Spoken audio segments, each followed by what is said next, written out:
Hey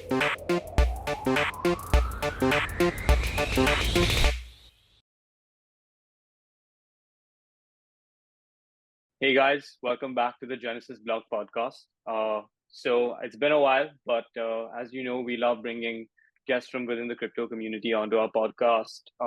Discussing what they do, where they come from, what's their background, why are they working in crypto, what are they bullish on about the future. And today we have Halcyon, who's from one of the biggest companies in crypto right now, and that is Chainlink Labs, with us today. So without further ado, Sid, why don't you get started? Because we have a bunch of questions lined up for Halcyon today. Awesome, perfect. And thanks so much, Hak, for joining us on the pod today. So yeah, I think we might as well get started. So just as a starter, can you tell us a little bit about yourself, your background, and what you're doing at Chainlink? Yeah, of course, guys. Thanks so much for having me on. I've been at Chainlink Labs for just over a couple of years now. I lead the derivatives team at Chainlink, which means I work across everything from go-to-market efforts to product design, to I suppose working with some of the biggest like DeFi derivatives protocols in the space. It's a huge area of passion of mine, and yeah, so something I feel very lucky to do on a daily basis. Awesome. And so just so we get our listeners acquainted to your journey in the space and everything. So how did you get into crypto? What's your journey been like? What are you interested in? And how did you get into the space? Yeah, so I suppose I came across crypto kind of late 2018, but I wouldn't say I know people when they reference getting into crypto, some like it's often just like I suppose like hearing about it or familiarity with it.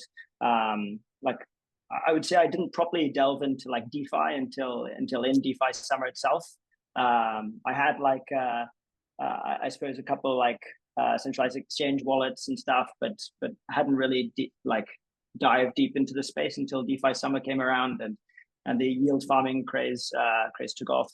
But yeah, so that was I suppose my first acquaintance. Right from the start, I'd come across Chainlink quite early on, and I think when I remember reading when I read through the white paper first, it was just so interesting to me that there was kind of just one kind of key player occupying such like an intrinsic role in the space.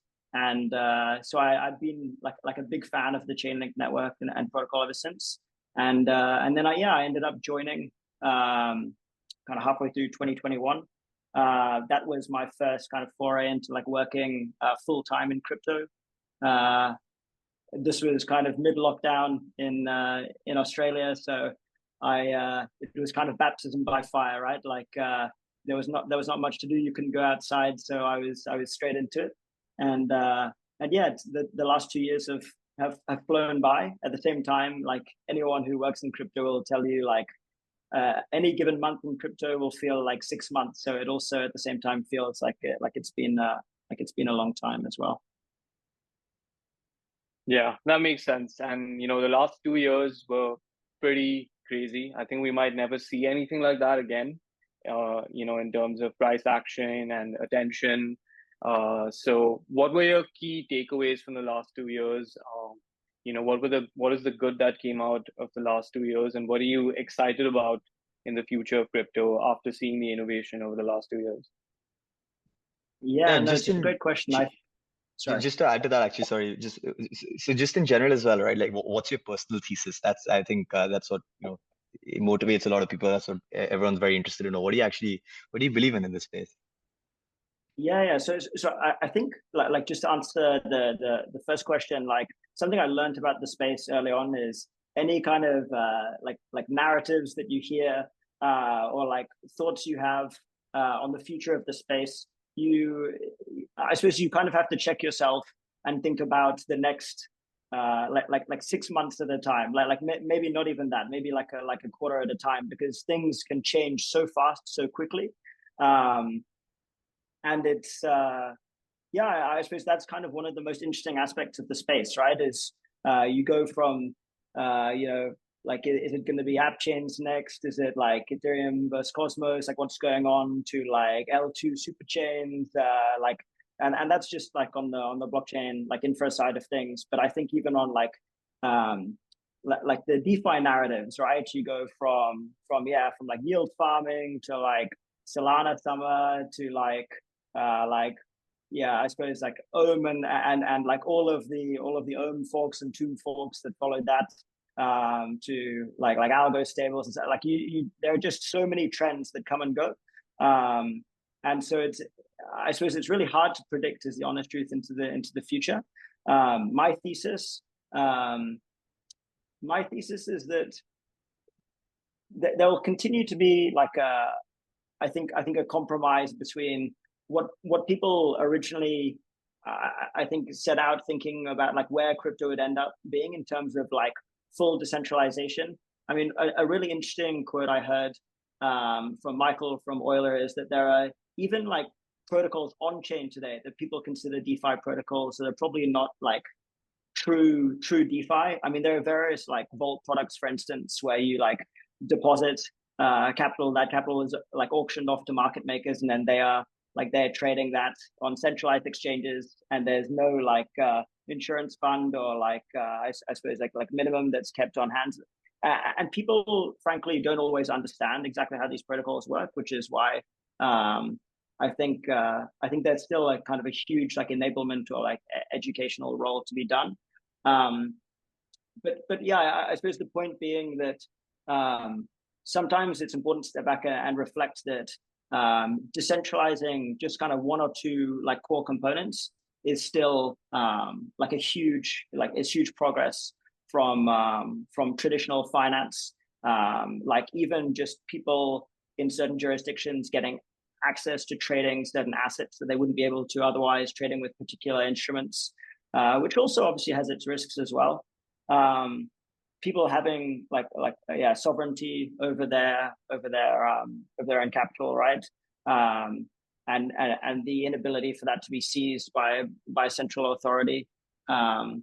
So I suppose that there are like many components of DeFi that at this point maybe we take for granted as we're pushing for like, you know, decentralizing L2 sequences and like, you know, like decentralizing other components. But I think, sometimes you also have to, like, although the job's not done, you have to step back and reflect and say, hey, like, there's a lot of progress that's also been made.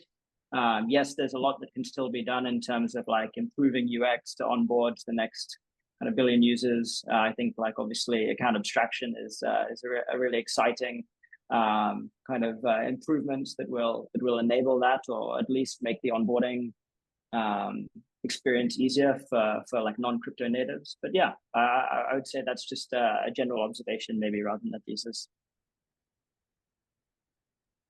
Yeah, I Awesome. definitely agree.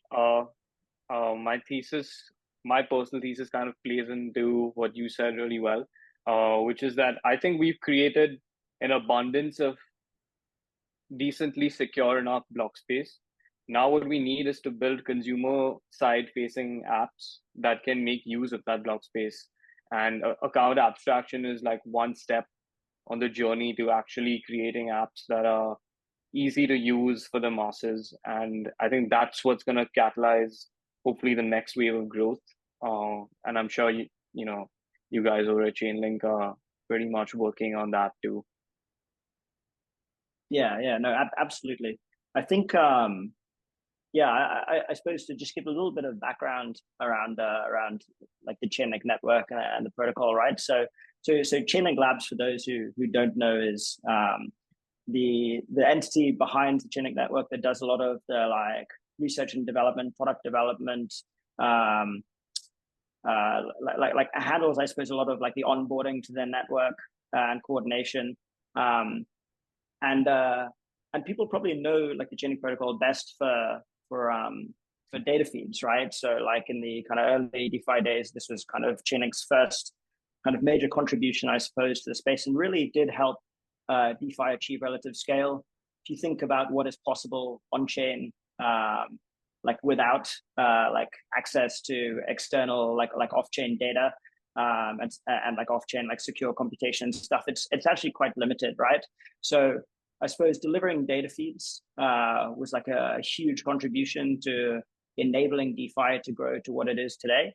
But Chainlink has, I suppose, moved beyond that to, I suppose, delivering like a portfolio of services that the one thing they have in common is the Chainlink network, or the decentralized Oracle network, right? Which is basically, it's almost like a decentralized consensus as a service, right? So this started off with data feeds. It's now expanded to on-chain randomness, secure off-chain computation, cross-chain messaging, right? So I suppose the vision really for the Chainlink network and protocol is to continue to build out these various different like kind of like microservices, if you like, that rely on that decentralized network of oracles. Awesome. No, that's super interesting. And yeah, like in general, obviously Chainlink is a core component of Web3 infrastructure at the moment, and will continue to be so, because I mean, data feeds for smart contracts are just critical. You need them for the kind of work that you're doing with derivatives. You need them for real world assets when that becomes a bigger thing. Personally, obviously, that's what I'm looking forward to the most. And the development of secure data feeds for bespoke assets and for bespoke types of instruments is absolutely critical for those fields to grow, to bring real world assets on chain. So yeah, I mean, obviously that's one of the most important things being developed in the space at the moment. But yeah, just in general as well, now just narrowing down a little bit on your role specifically at Chainlink, so can you dive a little bit more into specifics about, what you do at Chainlink and what excites you the most about it? Yeah, absolutely. So I'm the derivatives lead at Chainlink, and as I mentioned before, that encompasses like various different kind of roles beneath that, right? So it's like coordinating go-to-market strategy for like new product launches or existing products that can serve derivatives protocols that currently are live today. It's around working with the product team on new product development, getting active feedback from current derivatives users, and understanding how we can make them more successful, what needs they have that are not currently being met, whether that is more kind of granular data feeds, so like new types of data feeds, or whether it's other sort of like off-chain computation, whether whether it's cross-chain messaging, whatever that may be, right? Working with these users to understand those needs. And then ultimately, yeah, like I suppose coordinating with the various teams within Chainlink to ensure that we fulfill those needs. So as I mentioned before, like some of the main protocols we work with today include Synthetics, GMX, DYDX, gains like a lot of the leading derivatives protocols on the perp side, and then also protocols such as like Lyra, Ribbon, Dopex, Premier, like on the options side. So these are just kind of a few of the users. Apologies to those I haven't named, but we work with, I suppose like an extensive network of protocols. And Chainlink being like a blockchain agnostic protocol, I think that this is one of the things that excited me most when joining Chainlink, is that there's no limits to which ecosystems you work with, and to like what sort of protocols you can work with.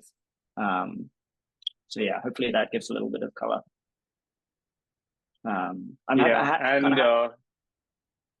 Sorry, I didn't mean to cut you off. Go on. No worries. I was going to say, like, maybe more recently, what my attention has been on is, for those of you that aren't aware, Chainlink is in the midst of launching a new data product.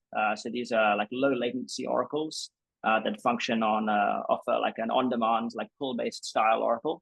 For those who are familiar with Chainlink's current price feeds, these operate on a push-based model that has like certain triggers that would result in a new price being pushed on chain.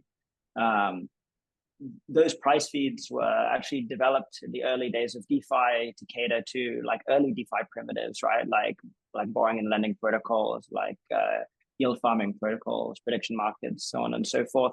And largely for Ethereum mainnet, right? So like as the space has evolved, old L1s and now like L2s as well have proliferated. There are new kind of characteristics for these new blockchains, and also new demands as kind of the DeFi landscape itself has evolved and matured, right? So seeing just kind of in the last, I suppose, like 12, 18 months, like perps really taking off on chain. And this is super exciting, right? Because this also speaks to the innovation that can come from the crypto space, right? Like perps being a crypto native product is super exciting and speaks to the volume of like the smart minds that are in the space. And so working with these sorts of protocols, also trying to understand how we can bring more like options trading volume on chain, right? And waiting for other derivative markets like the rate derivative space and stuff to build out properly on chain is super exciting, right? There's a lot of growth potential still there, and getting to work with many of the early players in the space and help shape how that market builds out is a really great opportunity. That makes a lot of sense. I recently, read about the low latency oracles, and I kind of deep dive into perp dexes, and there's basically 4 styles of perp dexes. There's the oracle model like GMX, there's the order book model like DYDX, and then there's the RFQ model like what Thina Alpha is trying to be, and then there's the AMM model. And I just wanted to know how much do you think the low latency oracles you all have developed helps the Oracle model kind of tip the scales in its favor over other models out there, especially considering GMX v2 is coming out, which is going to employ the low latency oracles, and the DYDX v4 coming out as well. They're kind of the 2 juggernauts in the perp tech space. So just wanted to get your opinion and some clarity on that. Yeah, no, I think that's a great outlining of the different exchange models that make up not just the perp space as well. I think the same exchange model is applied to like other derivative verticals as well. Yeah. The low latency oracles really solves like a few different issues, right? So one is Oracle front running. So obviously with like an Oracle like push-based model, when you have certain triggers set, which at the moment there are kind of 2 triggers that result like either of which, if they're invoked, results in a new Oracle price being pushed on chain, right? One is like a time-based trigger, which we refer to internally as the heartbeat, and the other one is like a deviation threshold, right? So like kind of elevated like price action resulting in a new price being put on chain. And obviously like with a push-based model, like not all of these prices are always used. I think that's something like important to understand, and as kind of like L2s and all L1s have taken off and stuff, like pushing price points that are not always used onto like Ethereum and stuff, especially as like gas costs have risen, becomes like quite expensive. So I think it solves it for a couple of issues, right? So it circumvents this issue of Oracle front running, where if the deviation threshold isn't super tight, maybe someone can observe price action happening on leading centralized exchanges off chain, right? And then know that there is some latency between that and a new price happening on chain, or maybe they can observe the deviation threshold and know that price movement within that band will not result in a new price being pushed on chain. So with an for protocols that are more latency sensitive, and don't get me wrong, right? Like I'm talking about Oracle front running. This context, it mainly applies to derivative protocols, right? That are more latency sensitive, that want to be able to see the price action and stuff, right? Like a lot of kind of early DeFi primitives, like lending protocols and stuff, don't want to see price spikes, right? Like it's a terrible user experience if you're wanting to like borrow like a certain amount of Aave and not have to worry about like price spikes, like always putting you in danger of liquidations and stuff. Whereas for like derivative protocols where you're like trading with at times like a significant amount of leverage and stuff, low latency oracles are critical for like more efficient like margining and liquidations, and that ultimately leads to like a more efficient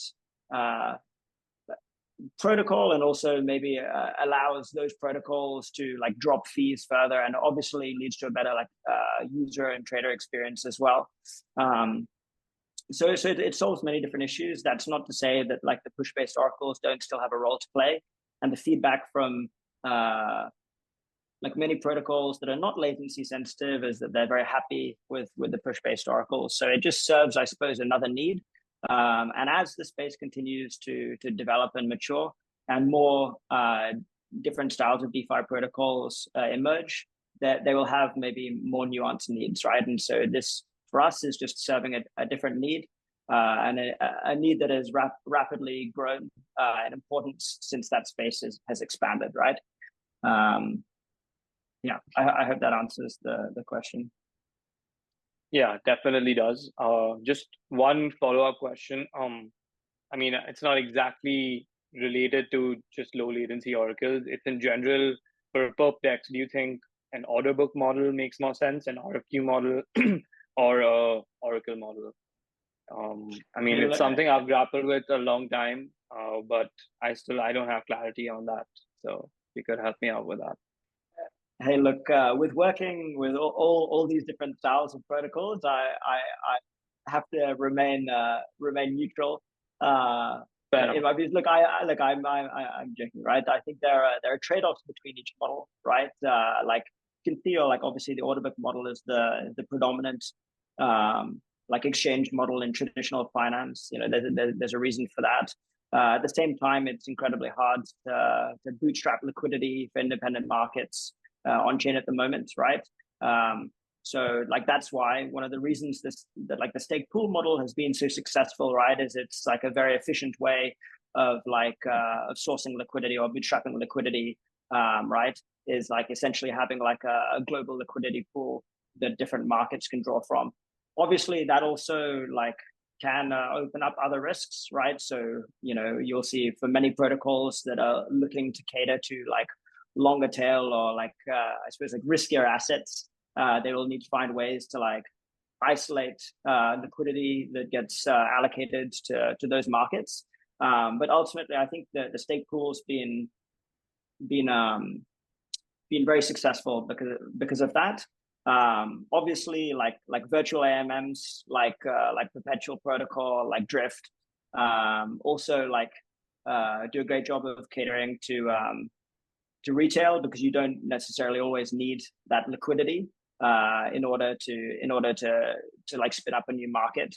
I suppose the value that like stake pool exchange models provide is that most of them are Oracle based, right?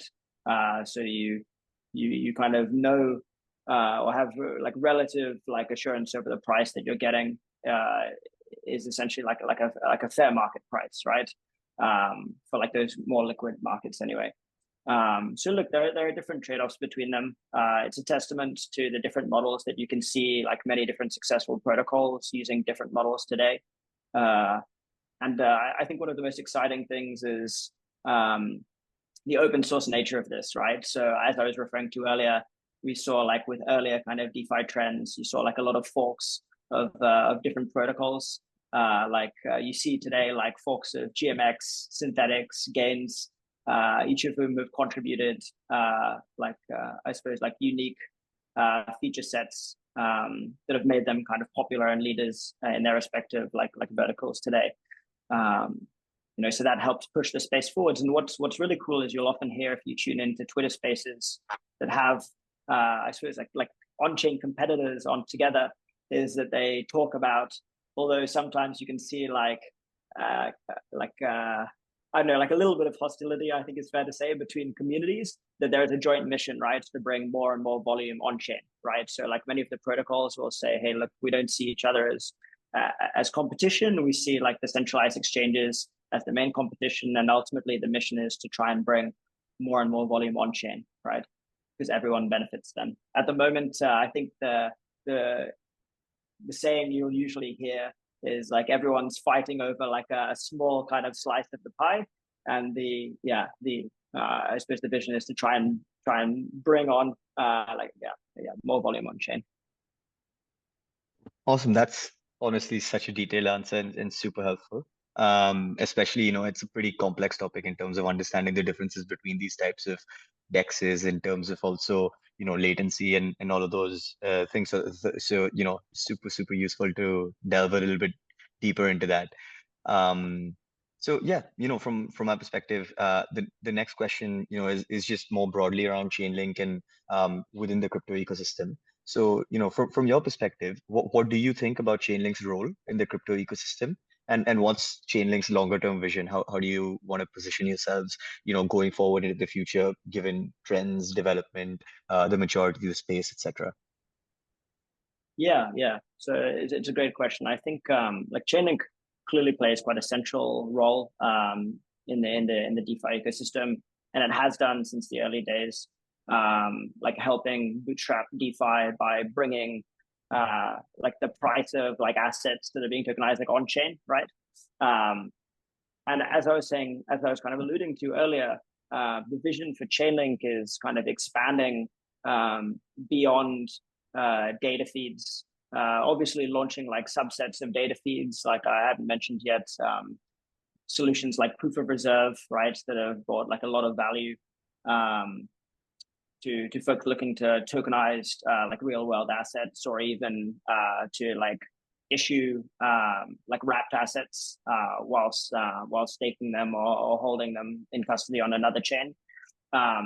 But yeah, going beyond that to essentially like I suppose like a platform of services, if you like, where the main kind of infrastructure in common is this decentralized network of independently run oracles. And I think something that is probably not always like well understood in the space is I think people understand quite well that the data feeds are an end result of multiple layers of decentralization, which at the node layer includes node operators from like the Web2 enterprise world, like big telecom companies like Deutsche Telekom or Swisscom, big like Web3 infra players like Blockdaemon, P2P, like Stakefish, Infura, and then also like even community-run nodes that have proven their reliability and track record over time. But I think to continue my point, what people maybe don't know as well is that these same nodes, these independently run nodes, are the same ones that are leveraged for other Chainlink solutions as well.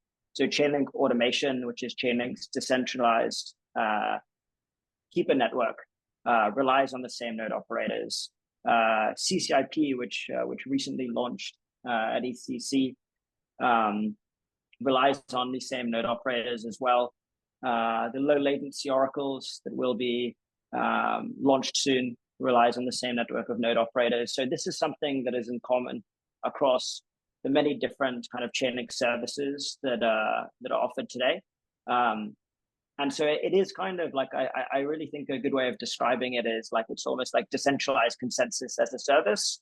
And whether that is manifesting in the delivery of data or secure off-chain computation, or like we recently also launched the beta version back at Denver at the start of the year of Chainlink Functions, which is essentially like a generalizable oracle.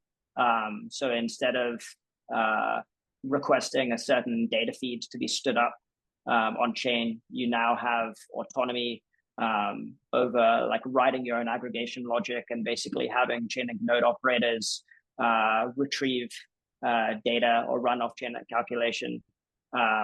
calculations, retrieving data from arbitrary endpoints of your choosing. So like there's a lot that can be done with this like decentralized network of node operators. And I think the vision for Chainlink is to continue to build out that portfolio of services to help drive DeFi forward.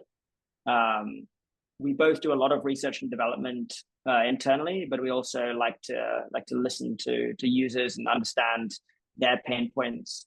I think that's one of the most exciting things. Definitely, I can give a better example on the data side.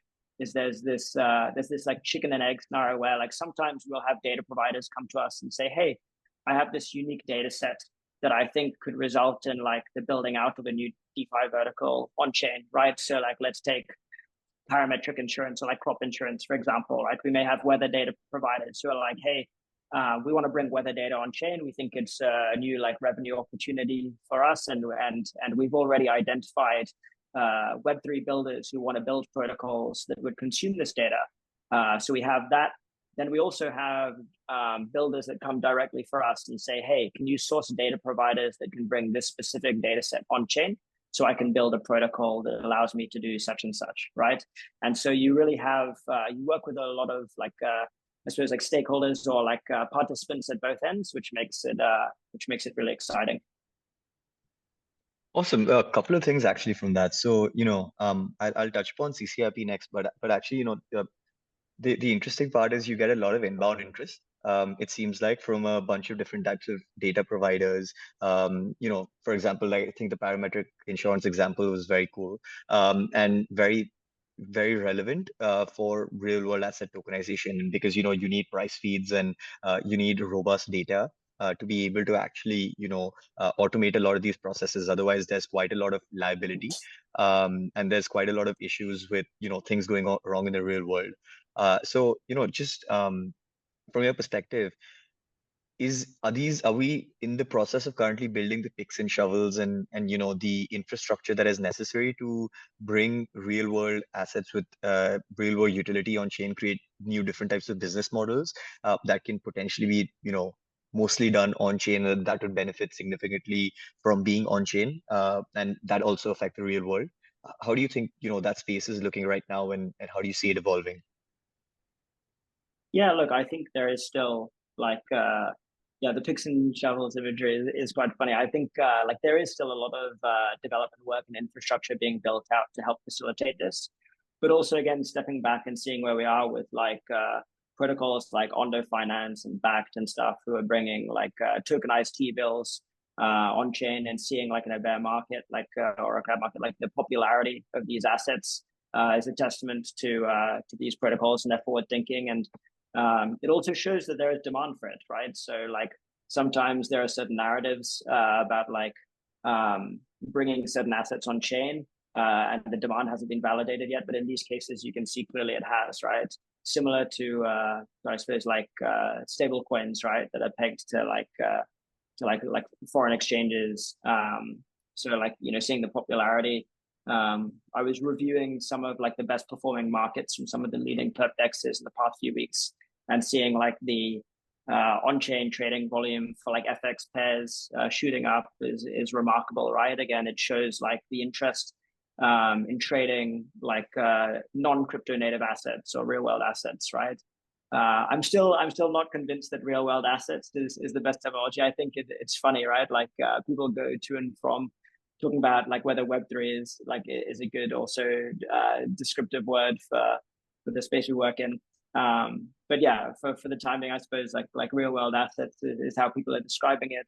I think like so clearly there is demand. I think there are also these like horizon use cases that are kind of like nice thoughts. I'm not saying that there is no demand from them, but we're certainly yet to see them really take off on chains. So stuff like tokenized real estate, right? There are some really talented teams working on trying to like build out this vertical on chain. There are clearly still some blockers that prevented this space taking off. I think people potentially find it harder to understand the like fragmented part of like real estate that they own, whereas like maybe it's easier to understand like the ounce of gold that you might own that is being held somewhere in a vault off chain, or the same with like dollars or euros or something like that, right? So I think in terms of real world assets, there's certainly demand for it. I like again working more on the derivative side, and working closely with a lot of derivative protocols that are looking to launch real world asset markets. Something you hear frequently is, in order for us to get more institutional volume on chain, like I know we were talking just before about like how we can get more volume on chain for like the options market. Like still so much volume is concentrated in Deribit right off chain, and even perps. I think I saw a stat the other day saying still it's only like, what is it, like 1.5% of like global crypto perps volume is actually on chain, right? I think the way you get more trading volume on chain is allowing institutional traders to trade assets that they have familiarity with trading off chain. So whether that be commodities, equities, as I said, like FX, you can already see like the popularity and volume. Yeah, I think like that's something that is being worked on actively by protocols we're speaking with. And I think that's a huge growth opportunity, right? Yeah.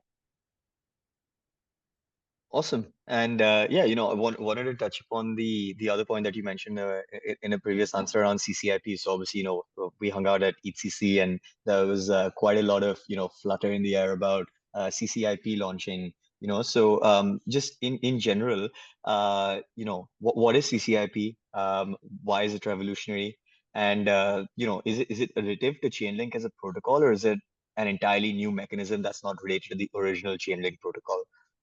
Yeah, I think just a little bit on CCIP from your perspective.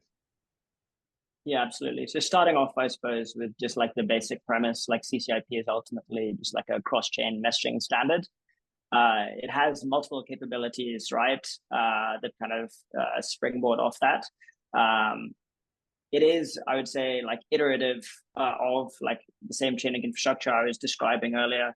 The decentralized network of like independent, civil resistant, like Oracle nodes are something in common, like across the various different Chainlink solutions.